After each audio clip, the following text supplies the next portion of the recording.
So many good ideas get left behind. Oh, you can't make no money doing that. That's how we do it in the South. What's going on, guys? And welcome to Rabbit's Used Cars.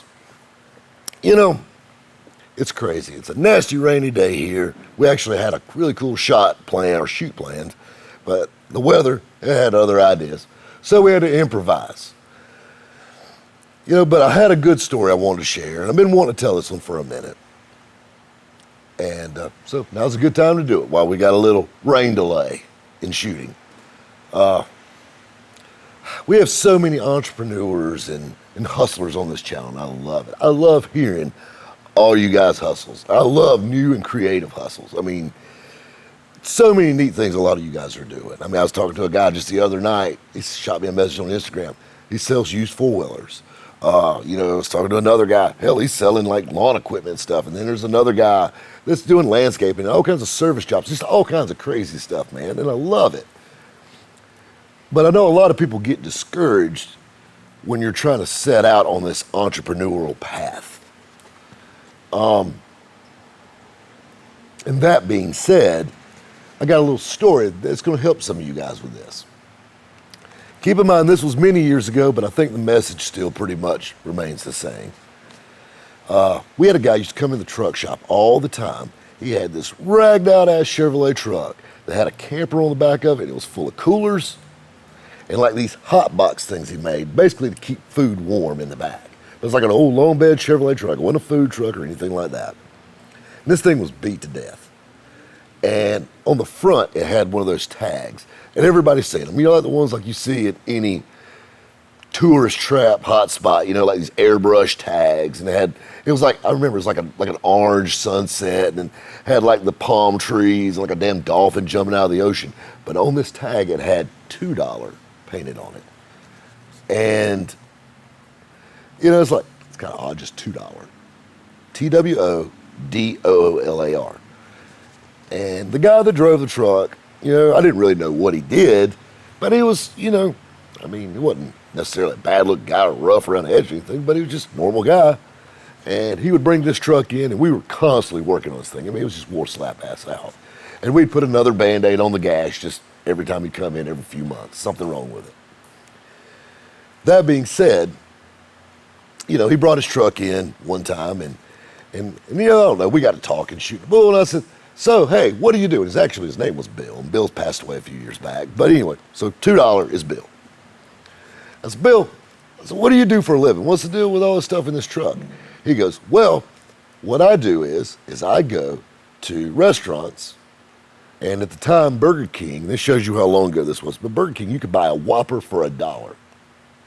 And every once in a while, they'd have a promotion like 2 Whoppers for $2 or something like that. And they said, that's how I got my nickname, is I would go to Burger King and buy 100, 200 Whoppers at a time.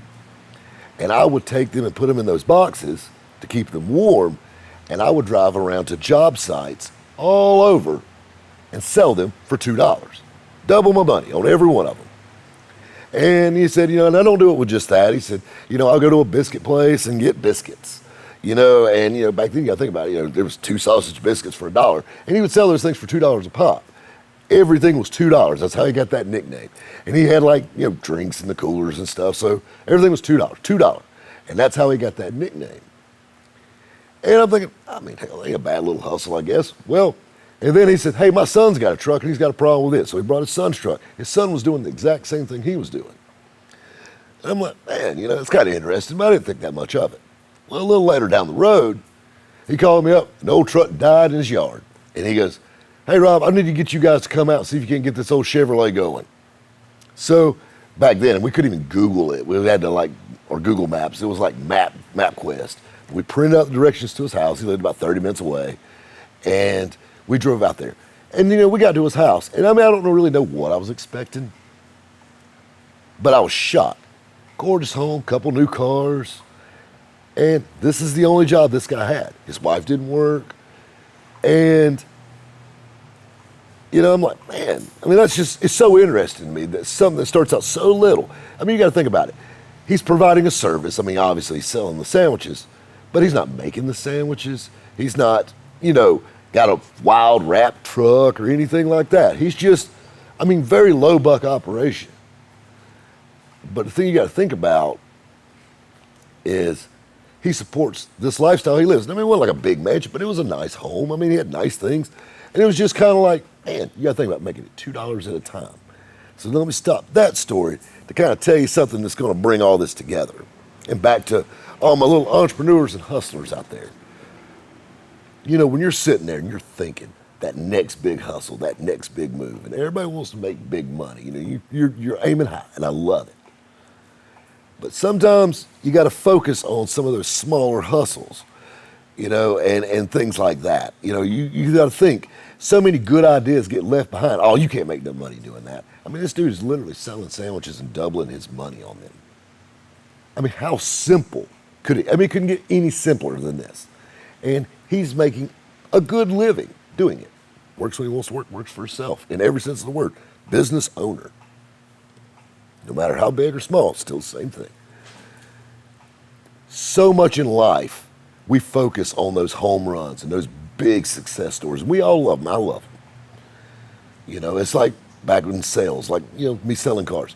Everybody wants to hear about all those big stories, you know, oh, or you made the most money off of this, or you sold 8 cars in one day, or you did this. Yeah, and those are fun. But those home runs don't pay the bills because they're far and few. Keep in mind, these stories that you hear about this stuff, this is over years of doing them. So that way we've acquired a few over the years. But what keeps the lights on is those base hits, that consistent money coming in. Whether it's $2 at a time, $200 at a time, $2,000 at a time, it's that consistent money coming in. Consistency is key in anything, and especially in business. Guys, we'll catch you next time at Rabbit's Used Cars.